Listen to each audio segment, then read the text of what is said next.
When you watch games like these and the superstars who play them, you can't help but to wonder how they got here. What it takes to be successful, what comes with failure, what lessons you learn along the way.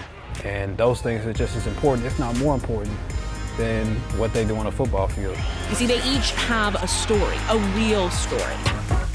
Master Tesfatsion built his career on making sure they're told. MJ or LeBron? MJ. Favorite teammate ever. Greg Buckner. Even the beef. When we had McNabb on here, I didn't know 15 years later that you guys are now reconciled. Nothing is off limits in his show, Untold The Stories. experiences that I have, the perspective I have, the people I've been around. New year, new season of Untold Stories. His own story turned superpower. And it's a story started in Irving, his home. We grew up in Section 8. We experienced a great deal of poverty. We experienced a great deal of suffering, a great deal of adversity. His parents were refugees from Eritrea, a small country in East Africa. They moved to Irving to be closer to their jobs at DFW Airport. You didn't really understand that it was poverty, you know what I'm saying? You just enjoyed the time that you had, the experience that you had with the people there. You didn't really think too much of the environment. His mind was somewhere else. I was just always really curious about people and these different environments that they're in. He was one of those kids that wanted to know everything. Daryl McKnight is a community program supervisor for the city of Irving. Nearly 20 years ago, he worked here at the Northwest Rec Center. This was the spot. I mean, this was like my second home, I would say, a safe haven. Okay, Master was that wannabe athlete. He did basketball, he did dodgeball, he did pool, chess. Whatever we had going on at the rec center, he participated in. For black boys in the South that grew up in these difficult environments, that sports and athletics is your way out. And so I was no different. I thought the same thing. A knee injury his sophomore year kept him from playing. It was a blow. But then came the opportunity to focus on something else, a media tech class. I heard it was gonna be an easy A, and all the girls could see me on camera. So I was like, all right, cool, it's a win-win. I fell in love with it. It was the first time I was learning how to be creative and truly appreciating that. So much so that his teacher pushed him to make it a career. And he was like, you talk about sports all the time, why don't you become a sports writer? So I didn't have the privilege, I didn't have the tools, I didn't have the understanding of how to make this a living or a career, because I didn't see that around me.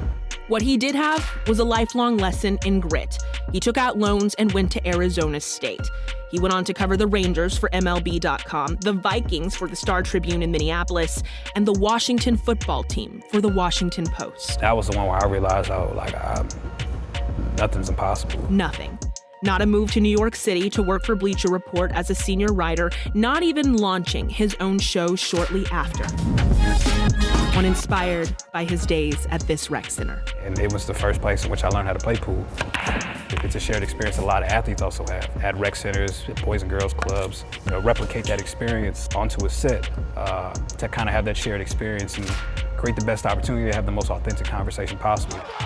A majority of NBA and NFL players are black, many from underserved communities. Historically, the majority of people who cover and analyze them, excluding former athletes, are not. It's a structure that obviously didn't have black people in mind, didn't have women in mind, didn't have people from marginalized communities, genders, sexualities in mind.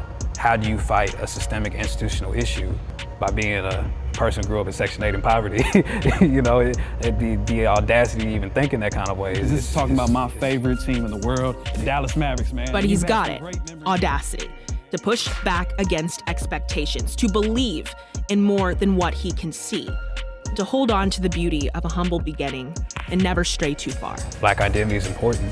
That identity goes beyond rushing for 300 yards to throwing for 5 touchdowns, And that's Tom right there. Unlocking what's long gone untold. You could say he's mastered it. In Irving, I'm Morgan Young.